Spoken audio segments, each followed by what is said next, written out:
Bora lá, pessoal. Estamos de volta com mais um episódio do Lube Talks. Hoje contando com a ajuda aqui do Rafa também. Rafa, eu queria que você apresentasse o nosso convidado de hoje. Perfeito, vamos lá. É um prazer receber o Lucas. O Lucas, ele atua no jurídico, né, da Stone. Está lá como encarregado substituto também, DPO substituto, né, Lucas? Exatamente, gente. Primeiro, obrigado. Acho que iniciativas como essa engrandecem muito, muito, muito mesmo o nosso mercado. É muito importante a gente ter um debate que, ao mesmo tempo, seja clínico, mas ao mesmo tempo acessível. E vocês estão fazendo isso muito bem. Que bom. Com Fico gente feliz. de fora, com gente boa, com gente de nome. E eu fiquei muito honrado de ter sido chamado como uma dessas pessoas de nome também, né, gente? Olha aí, olha só. Eu que agradeço. A gente fica... A gente que é curioso, a gente que tá aqui como resolvedor de problema, como criador de solução, a gente fica muito feliz quando a gente é reconhecido pelo trabalho que a gente toca e executa arduamente no dia a dia. O mercado corporativo não é fácil, a vida não é fácil, privacidade é um tema que não é simples, mas a gente vai aos pouquinhos criando soluções e transformando esse mercado num lugar melhor pro titular, pro cidadão, né? E, cara, eu queria que vocês falassem um pouco sobre o histórico que vocês têm de terem trabalhado juntos já, antes da gente entrar no tópico da sessão, que eu acho que isso aqui é uma sessão que a gente vai poder falar bastante sobre o que a gente viu de evolução em termos de consumo de dados, geração de dados, qualidade de dados, privacidade desses dados. Rafa, de onde você conhece o Lucas? Eu atuei já na Estônia, né? Meados de 2020, 2021. E estava muito incipiente ainda a privacidade e proteção de dados. Então a gente teve que desenvolver e criar muita coisa do zero. Eu estava numa área mais técnica, especificamente em privacidade, e o Lucas ali com um viés jurídico, regulatório. Então a gente tinha muito contato nessa época. E foi um desafio muito grande, porque não haviam definições claras ainda com relação à LGPD em si, até mesmo regulamentos internacionais como a GDPR. Então a gente precisou criar muita coisa do zero e tinham debates diários com relação ao tema, onde a gente conseguia encontrar soluções em conjunto. Então foi uma época que eu me recordo muito bem, que fez parte do meu crescimento, do crescimento do Lucas, e vou guardar com muito carinho aqui. Muito bom, muito bom. Lucas, como é que você chegou aí, velho? Pois é, né? E já fazem quase 10 anos, né? Não é de hoje, não é de ontem. Bom, eu tô há praticamente 10 anos trabalhando com direito e tecnologia. Só sei fazer isso da vida. Problemaço e solução ao mesmo tempo. Entrei no mercado de tecnologia ainda na época de estágio.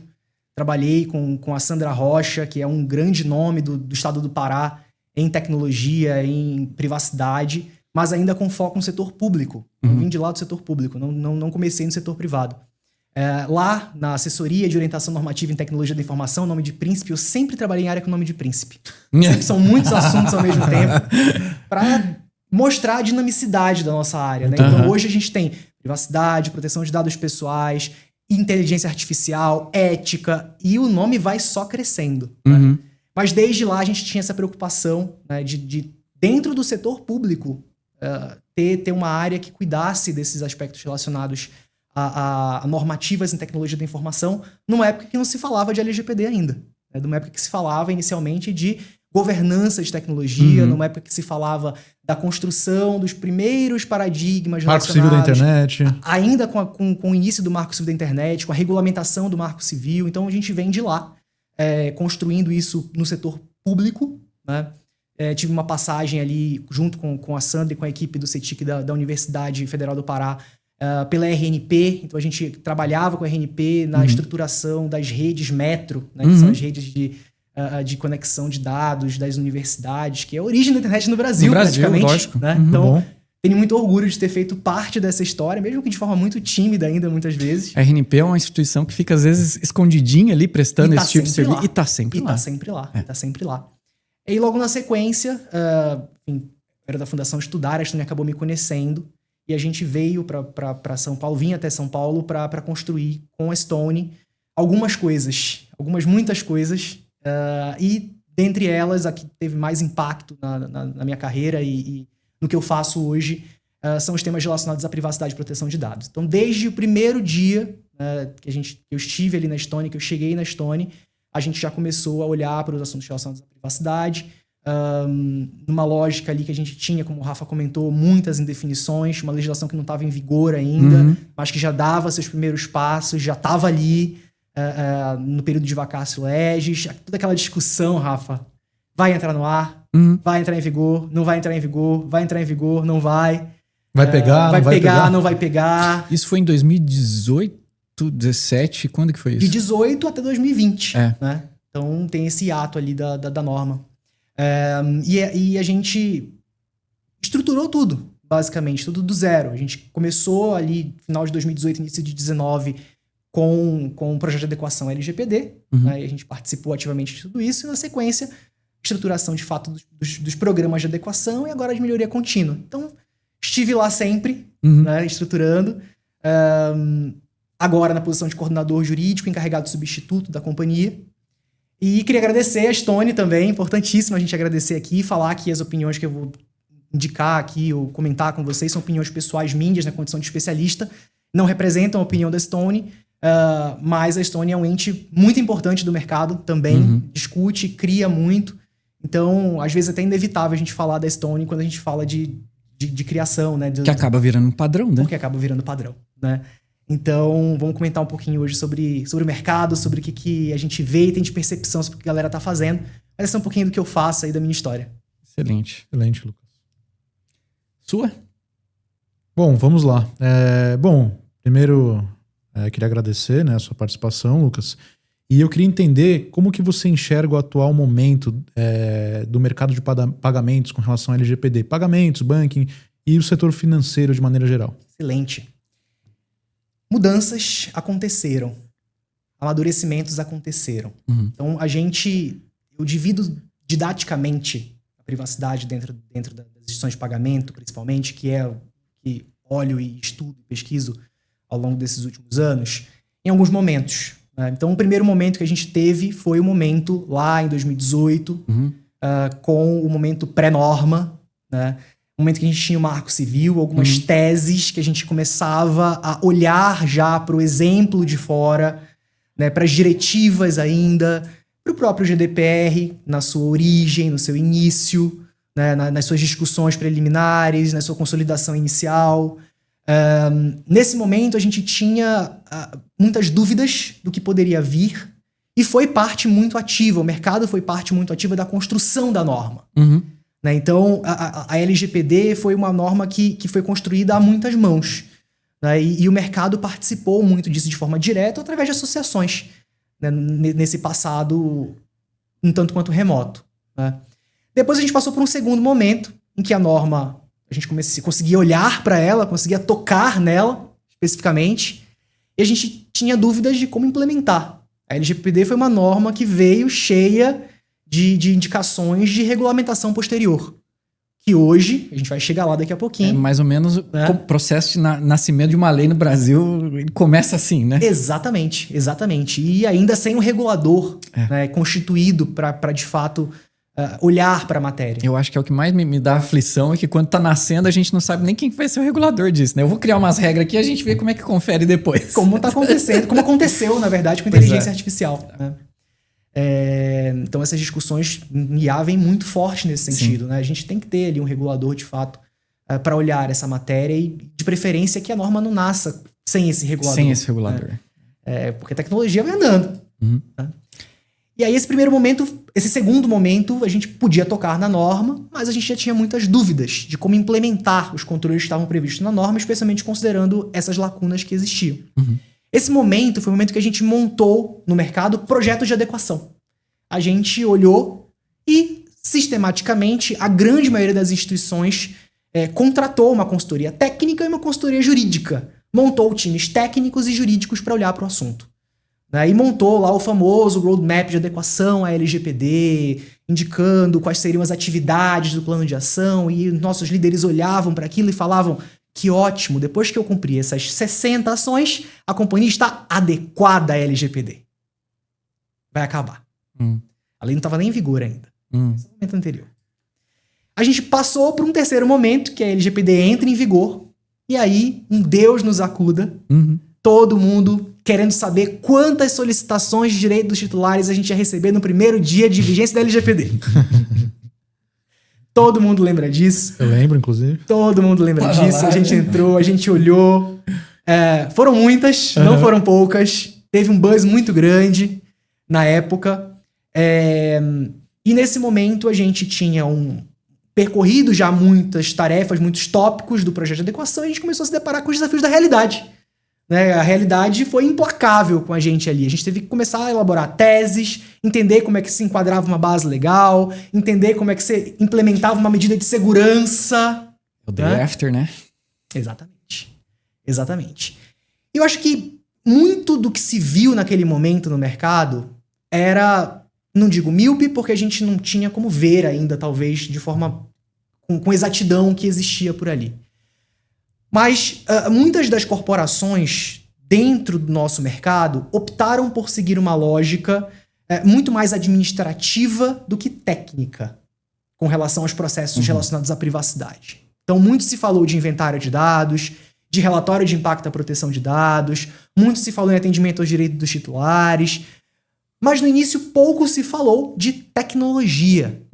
E nas instituições de pagamento de um mercado onde o boom estava acontecendo naquele momento, não podia se deixar de falar de tecnologia, de segurança da informação. Foi o momento em que saíram as normas relacionadas à segurança cibernética, por exemplo, do Banco Central. Lá atrás, com a 3909, hoje que é 85, a resolução 85 do Banco Central. Então, naquele momento, a gente passa a ter um foco no programa de privacidade não só com relação aos aspectos administrativos da norma, uma norma ainda não regulamentada, mas a gente passa a olhar para a tecnologia, a gente passa a olhar para a segurança cibernética. Então a gente passa a olhar para a CyberSec com um afinco muito maior, com a contratação dos prestadores de serviços relevantes, né, que a gente chama de prestadores críticos, de armazenamento, de cloud, as regras para esses serviços, os anexos específicos com a discussão de que certificações a gente deve exigir, que padrões de segurança a gente deve exigir, que tipo de time a gente tem que ter para estruturar as políticas de segurança cibernética das corporações. Eu acho que do meu ponto da janela aqui, o que eu vi muito foi o surgimento desses mercados de certificações para cenários específicos de prestação de serviço específico. Eu acho que eu acompanhei um pouco esse surgimento de mercado, que nós três aqui passamos por meio de pagamento em algum ponto da vida, né? Mas essa assessoria, entre aspas, essa service de uma adequação jurídica, ao mesmo tempo me faz pensar que é um ambiente mais saudável, mas ao mesmo tempo é um ambiente mais fragmentado. E de um player do tamanho da Stone, passando por um mercado tão grande quanto esse do Brasil, eu imagino que a gente tenha evoluído um pouco mais nas camadas de decisão entre o que eu vou fazer com uma certa adequação e o que eu vou fazer com outra. Alguma tem mais peso do que outra em termos de proteção de dados, ou esses dados são todos protegidos da mesma forma? Entendo que não. Para fins de certificação, a gente tem que entender o cenário concreto. Obviamente, se a gente estiver falando da proteção de dados, por exemplo, de cartão, a gente tem uma certificação específica dentro de um contexto específico que deve ser observado. Ou melhor, para o caso do PCI, por exemplo, deve ser observado, mas em outras situações deve ser observado por prática de mercado. Então a gente vai olhar o conjunto de dados para entender aquele banco, aquela situação específica e o que a gente deve entender de adequação. É mais ou menos um modelo de adequação responsivo. A gente fala muito disso no mercado de meios de pagamento. Então, quando o Banco Central lança uma norma específica, ele lança uma norma específica com um olhar específico, regulatório específico. Exatamente para a gente entender essa necessidade daquele tipo, daquele conjunto de dados, ou no caso do Banco Central, daquela situação prática, entender qual que é a regulação que se aplica, ou no nosso cenário, qual que seria a certificação ideal para aquele tratamento, para aquele conjunto de dados. Então existe uma solução de tecnologia, ou uma certificação técnica, ou um conjunto de medidas que a gente tem que usar e adotar para cada conjunto. Senão a gente superonera. Exato. Né? Ou a gente subdimensiona o potencial. E aí eu quero rolar a bola pro Rafa bater. O que é o dado sensível? Que é o que você tava... Perfeito, né? Eu entendo que a LGPD, ela traz ali a questão dos dados sensíveis, ao meu ver até de uma maneira mais taxativa, né? Mas eu gostaria de entender com você se na sua visão a gente pode entender que dados financeiros poderiam de alguma forma ser considerados dados sensíveis. Boa, Rafa. Mas eu vou voltar 10 passos aqui nessa discussão. Fica tranquilo. Porque eu acho que a gente pode aproveitar a nossa audiência, que é super qualificada, pra gente fazer uma diferenciação aqui que é muito cara para o nosso mercado. Certo. Se você chegar hoje em qualquer instituição de pagamento e questionar para o desenvolvedor ou questionar para um comercial da companhia o que é um dado sensível, provavelmente a pessoa vai voltar para ti e vai falar assim: dados sensíveis são os dados do cliente. Dados sensíveis são os dados de cartão, os dados de... Né? Então ela dificilmente vai falar do conceito legal para a LGPD de dado pessoal sensível. Ela provavelmente vai para uma visão mais ampla e que casa exatamente com o ponto que a gente estava discutindo ainda há pouco. Qual que é o conjunto de dados, qual que é a operação que a gente está fazendo naquele cenário específico. Tem a ver com o potencial ofensor ou com o potencial de enriquecimento de uma outra base, por exemplo? Não, nenhum nem outro. É uma questão conceitual mesmo. E ela é conceitual porque ela puxa um histórico de regulamentações e ela puxa um histórico de vivências das instituições de pagamento desde a época da origem até hoje. Então lá atrás, quando a gente não tinha a classificação e a segmentação da LGPD para dado pessoal sensível, a gente usava nossas políticas de classificação da informação. Era isso que o mercado fazia. A gente construía políticas e classificava as informações de acordo com os principais benchmarks de mercado. De acordo com o que a gente tem de ISO, de acordo com o que a gente tinha de padrão lá, NIST, de acordo com os padrões de tecnologia e segurança da informação. A gente emprestou o conceito da segurança da informação. Assim como a gente emprestou o conceito de incidente, por exemplo. Então a LGPD emprestou o conceito de lá. E aí, ao emprestar esse conceito, olhou, viu, entendeu qual que é o objeto de tutela dela, e a partir daquele momento, daquele pressuposto, ela criou um significado, ressignificou esse tópico. Então, quando a gente fala de dado pessoal, de dado sensível, não necessariamente dado pessoal sensível, a gente fala de dado sensível, a gente vai falar das políticas de classificação da informação das companhias, que vão, ao longo da história, emprestar diversos significados, né? Então, e aí uma posição que eu defendo, né, já há algum tempo. Não sei se outros colegas defendem a mesma posição. Vou até... Pessoal, comenta nos comentários depois se vocês estão de acordo, se vocês não concordam comigo, se vocês concordarem. Vou usar o meu eu lírico para fazer o comentário, né? Aqui. Mas entendo que o dado sensível ele pode ter diferentes conotações e as políticas das empresas devem prever essas classificações de risco para que esse conceito não seja mal empregado. E ele, de fato, diga respeito à sensibilidade das operações de tratamento de cada uma das entidades, né? Perfeito. E aí, claro, quando a gente chega na LGPD, e aí respondendo a pergunta do Rafa, quando a gente chega na LGPD, a gente se depara com o conceito de dado pessoal sensível, a gente, das instituições de pagamento, meio de pagamento, a gente tem um choque. Porque a gente usava culturalmente um conceito muito mais amplo de dado sensível, né? A gente usava um conceito muito maior, que poderia ser de diversos tipos, né? Então, dado de cartão, dado PCI, o dado sensível, o dado financeiro dessa pessoa, protegido pelo sigilo bancário. Sim. Né? E aí a gente olha para a LGPD e vê um rol taxativo, né? de informações, de dados que estão constantes ali da norma. Entendo que esse rol é taxativo, mas compreendo também que existe a possibilidade de uma interpretação extensiva desse rol. Não é o que eu defendo. Defendo que esse rol é taxativo. O legislador, ao colocar ele na norma, indicou quais são esses dados. Mas é possível ter uma interpretação extensiva desses dados para entender que se um dado, de fato, tem um potencial, tem um impacto de influenciar sobremaneira esses tópicos, né, essa sensibilidade desse dado, me parece que faria sentido ele ser ampliado. Não é o que eu defendo, mas entendo as correntes. Perfeito. Você vê de uma função mais utilitarista ou uma função mais produtiva desses dados? Você acha que o dado ele tem que ter valor pela frequência que ele é atualizado ou pelo valor que ele traz para alguma cadeia? Com certeza pelo valor. Com certeza pelo valor. Né? Agora, a grande questão é que a gente precisa avaliar a norma como norma. Sim. Né? Então, embora eu entenda que o escopo de proteção da norma é o direito fundamental, é a privacidade, a proteção dos dados, o legislador ele pensou em uma lógica para colocar aquilo lá. E ele pensou exatamente nesse ponto. Uhum. Né? Ele pensou na lógica do processo. Por isso o tratamento. Por isso o conceito de tratamento é tão amplo. Né? Então, quando você trata este conjunto de dados, expressamente você entende que este conjunto pode gerar um prejuízo a essas liberdades fundamentais e, por esse motivo, esse conjunto de dados merece uma atenção especial.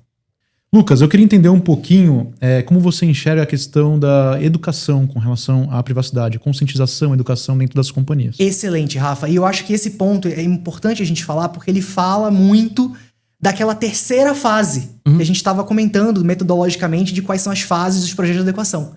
Então a gente tem uma primeira fase, a gente tem uma segunda fase e a gente começa a ter uma terceira fase em que a educação é essencial. A gente precisou aculturar as equipes a fazer privacidade.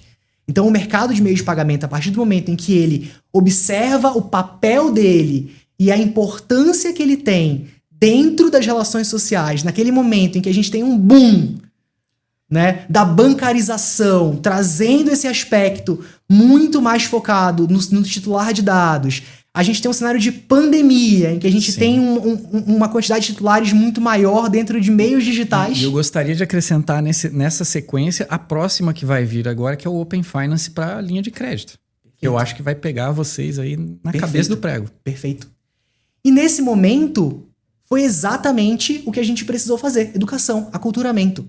O ponto-chave, o ponto nevrálgico da terceira etapa é um momento de consolidação. É um momento em que a gente deixa de ter um projeto de adequação e passa a ter um programa de adequação, que tem como base a cultura. Não tem jeito. A cultura é essencial e ela é fundante dessa terceira etapa. Não tem como a gente ter um processo de melhoria contínua em privacidade se a gente não tiver pessoas, titulares e, principalmente, os agentes, dentro dos agentes de tratamento, os colaboradores da companhia, muito alinhados com a principiologia da norma. Então, nesse terceiro momento, aconteceu exatamente isso, Rafa. Aconteceu e vem acontecendo esse momento de aculturamento. E a gente chega no nosso momento atual. Né? O nosso momento atual, que é o momento em que a gente tem a consolidação, por exemplo, do Pix como meio de pagamento. A gente tem os arranjos se transformando. Então, por exemplo, o PAT, essa transformação que o Programa de Alimentação do Trabalhador vem passando com a abertura dos arranjos. Né? Então, agora, essa possibilidade. E tudo isso é tratamento de dados.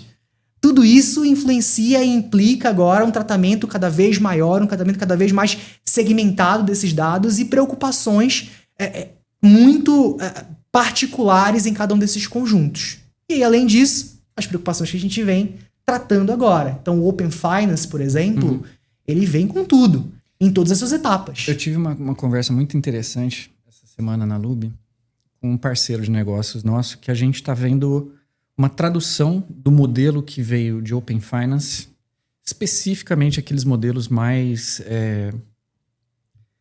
encaixotados que têm vindo desde 2021 e que agora estão sendo traduzidos para dentro da JUSESP, para dentro de seguradoras, Open Insurance, Open Finance agora, que vai vir com possibilidade de cessão de crédito. E aí eu pergunto para você, aonde que está o capital disso agora? Porque eu perguntei para o Rafa há um podcast atrás, cara, LGPD da ROI, como que tá o capital de dados aí? Onde que ele dá o ROI para vocês? LGPD da ROI. ROI. O mercado vem entendendo muito o valor que iniciativas como o Open Finance têm dentro desse contexto. E aí, acredito que ROI aqui vai em dois grandes segmentos aqui. A gente tem como valor, como confiança, e eu acho que esse é o principal ponto. Não se tem como construir uma lógica de digitalização e bancarização de serviços financeiros no Brasil, essa popularização que a gente está fazendo, se ela não for acompanhada de uma extrema confiança. Então, desde a pandemia, a gente precisou ressignificar o modo, sendo muito... é muito antes da pandemia, né? Então, a gente vem transformando isso desde muito antes da pandemia, mas a pandemia intensificou muito esse processo. A pandemia intensificou muito esse processo de bancarização digital, digitalização desse processo. E sem confiança, isso simplesmente não acontece. Não existiria. Não existe. Né? A pessoa precisa confiar de que ela pode compartilhar o dado dela dentro de um ambiente digital, que ela não vai sofrer uma fraude financeira que vai prejudicá-la. E além disso, ela não é para o público nativo digital. Não. Ela é para todos os públicos. Se vocês lembram, mas tem, por exemplo, o Caixa Tem. Você lembra do Caixa Tem? O Caixa Tem, ele foi uma experiência muito interessante da época da pandemia, de você transformar o modo com que você imputava as informações dentro do aplicativo como se fosse uma conversa de um mensageiro. Uhum. Né? Então você tinha ali a experiência do titular daquela conta muito próxima com o que ele estava habituado a fazer. E o hábito é muito importante. O que eu vejo que é a digitalização dos serviços e não só a expansão da capacidade de processamento, mas a capacidade de processamento aliado às políticas de conferência, de termo compliance, tudo isso, eu vejo, mas isso é do meu ponto de vista aqui também, que os dados que a gente tem cultivado agora, eles são os que o que está adubando o nascimento da bancarização das classes C, D, E, cada vez com microserviços mais eficazes dentro de linhas de crédito mais eficazes, com perfis cada vez mais bem construídos para levar esse tipo de serviço que pode ter começado aí com o Caixa Tem, a educar o consumidor a usar o dado dele a favor dele. Perfeito. Porque o que eu penso que pode estar faltando é... A gente sabe que vai acontecer fraude. A gente estava com um convidado aqui no podcast passado falando sobre as variedades de vertentes de fraude que a gente conseguiria evitar com uma consulta pública só. Mas, ao mesmo tempo, a gente tem que entender que uma economia digital circulando dentro da velocidade que ela circula hoje, ela precisa de dados adequadamente calibrados para fornecer esse crescimento. Uma vez que a gente está falando de um mercado de crédito, que a gente está acompanhando o nascimento agora com o Open Finance, com esse diálogo interinstituições, Bacen, SUSEP, todo mundo que vai ter acesso a esse tipo de dados, eu imagino que a gente esteja criando um tipo de bancarização um pouquinho mais responsiva com relação a essa relação de dados. Que é o que colabora a segunda vertente do nosso ROI, né, que é a personalização. Hiperpersonalização. A hiperpersonalização. Né? Uhum.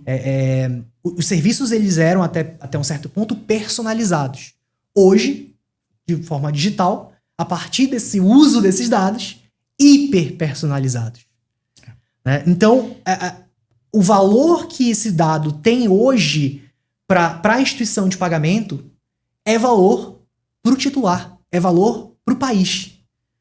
Sim. Ele possibilita e ele alavanca de resultado para que o cliente na ponta tenha um serviço melhor, mais barato e mais eficiente. Você entende que seria um legítimo interesse do cliente?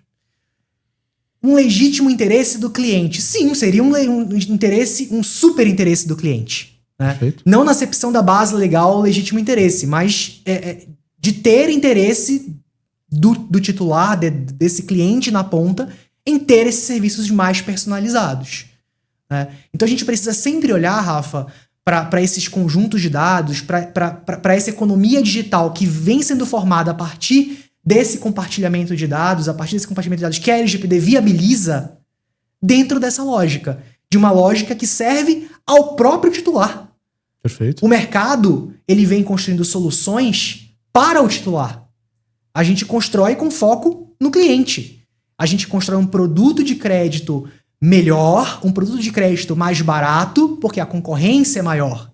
Então, no caso do Open Finance, por exemplo, ao invés de a gente ter uma super concentração dos dados em certos players de mercado, a gente tem a divisão, né? Uma divisão não, mas a gente tem um compartilhamento desses dados com outras instituições financeiras e de meios de pagamento, ou de seguros, ou de o que mais vier nesse contexto, em benefício do próprio titular. Então eu acho que é muito bonito o que a gente vem construindo no Brasil ao longo dos últimos, acho que 10 anos, que a gente tem ali mais ou menos, desde a agenda BC+, com a agenda BC hashtag na sequência, com as iniciativas que o Banco Central continua tendo e atuando, porque ele mudou a forma com que a gente encara esses dados. Então isso é valor, né? Isso é entrega de valor na ponta para o titular. Perfeito. Essa, eu não sei se eu posso falar pulverização de dados, mas a pulverização de dados que vem com a possibilidade do Open Finance, na minha interpretação, ela pode ser estímulo de concorrência, e ela serve também para calibrar, talvez, os serviços de hiperpersonalização. Lógico que a gente está falando do ponto de vista, daqui a 6 meses a gente vai ver o day after desse Open Finance que vai acontecer. Porém, eu queria que você falasse a respeito do que pode ser melhorado nesse sistema em termos de hiperpersonalização, que não seja puramente predatório, que seja realmente uma geração de valor para essa pessoa que vai ter acesso a um tipo de bancarização diferente. Predatório, assim, eu não vou embarcar uma indução de produto dentro do meu aplicativo porque eu sei que aquele cara tá jogando no Tigrinho, por exemplo, ou porque aquele cara tá pagando casa de aposta com cartão do Minha Bolsa. Cenários que acontecem no cenários Brasil. Que são comuns e é um cenário que eu trouxe até porque eu vi num evento da Anfidic. E foi um dos números que foi levantados lá que eles estavam trazendo, que, cara, tinha mais de 6, 7 bilhões de reais circulando dentro de joguinho de aposta que vinham com cartão de Bolsa Família e coisas do tipo assim. E pensando no termo de bancarização como serviço mesmo, como que a gente consegue não deixar isso... Eu acredito fortemente que o Open Finance ele vem muito bem construído. E ele tem um background muito bom também. O que vem no back-office do Open Finance é a LGPD, por exemplo. É a sistemática de segurança cibernética do Banco Central. Então é um dever de transparência que há muitos anos o mercado vem se aprimorando e o aculturamento do titular vem permitindo também de forma cada vez mais incisiva. Então, eu acredito muito que o próprio princípio da finalidade, ele vem nessa linha. Então, o controle necessário para que não se desvirtue essa finalidade já está embarcado na própria norma, ele já está lá. São controles que precisam ser desenvolvidos gradativamente dentro da boa-fé. Então, ao tratar o dado, o termo de consentimento, quando você consente o compartilhamento, ele vem e prevê quais são os cenários de compartilhamento necessários e previstos por um tempo determinado. Você pode, a qualquer momento, revogar essa autorização para novos compartilhamentos. Então, o próprio sistema foi muito bem construído para evitar abusos, para evitar com que esse direcionamento dos serviços, esse tratamento de dados para direcionamento do serviço não acabe se tornando algo que se volte contra o titular.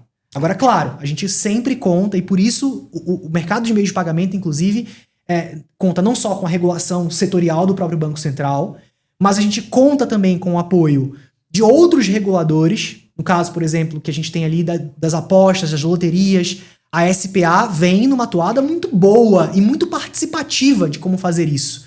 De forma muito dialogada, inclusive, com o mercado. Recentemente, a gente teve consulta pública, né, com relação a esse assunto. Então, acredito que o sistema, da forma que está posto, ele tem freios e contrapesos para evitar com que isso possa vir a se tornar uma realidade. E eu acredito fortemente nisso. Acho que os colegas que estão nas outras instituições de pagamentos, instituições financeiras, eles têm essa preocupação também de fazer com que isso seja um valor. Porque se a gente conseguiu, e a muito custo conseguimos, dentro dessas agendas regulatórias, a gente precisa valorizar isso. A gente não pode perder a oportunidade que a gente tem aqui no Brasil de ter um sistema sustentável, de ser um sistema que, de fato, tenha uma finalidade social ali na ponta e que reduza o spread bancário e que tenha um produto ou serviço de melhor qualidade para o titular na ponta.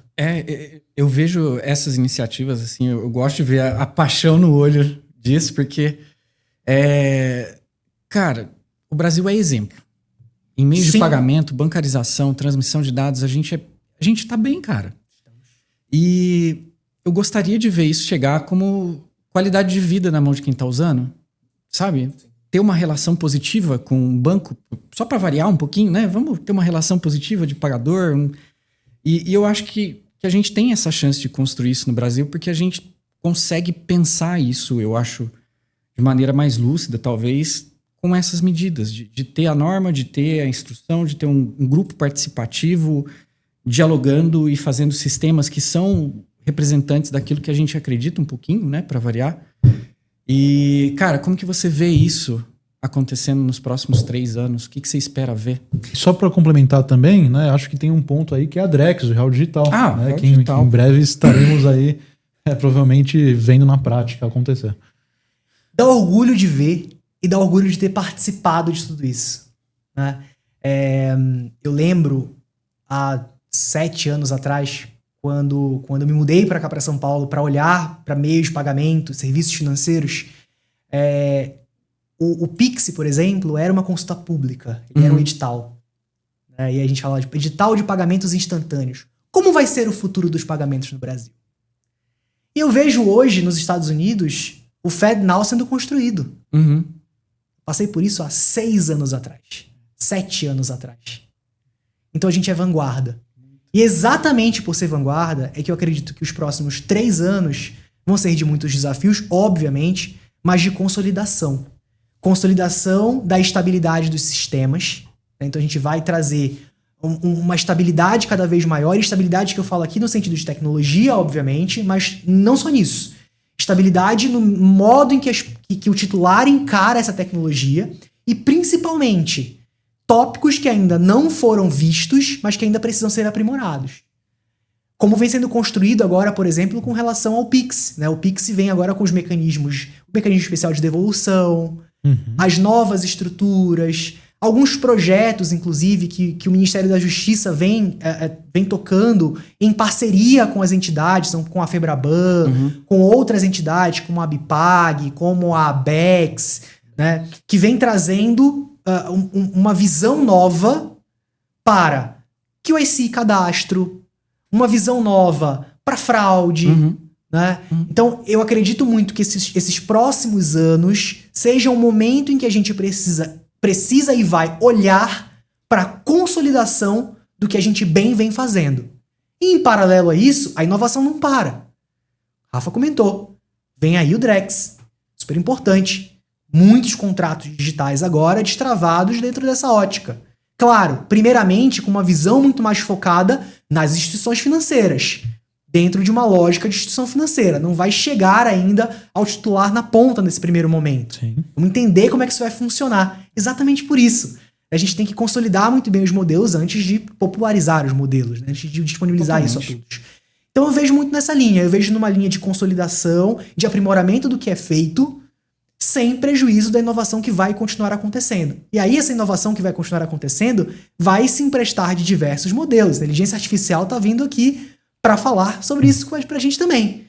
A gente vai ter uma velocidade maior de produção, por exemplo. Né? E eu vejo muito também como a gente comentou lá no início do nosso papo. A gente teve fases de evolução do projeto de privacidade. Vamos ter também fases de evolução e vamos continuar evoluindo ao longo dos próximos anos na prestação de serviços financeiros, sempre mirando nos aspectos relacionados à privacidade e proteção de dados pessoais.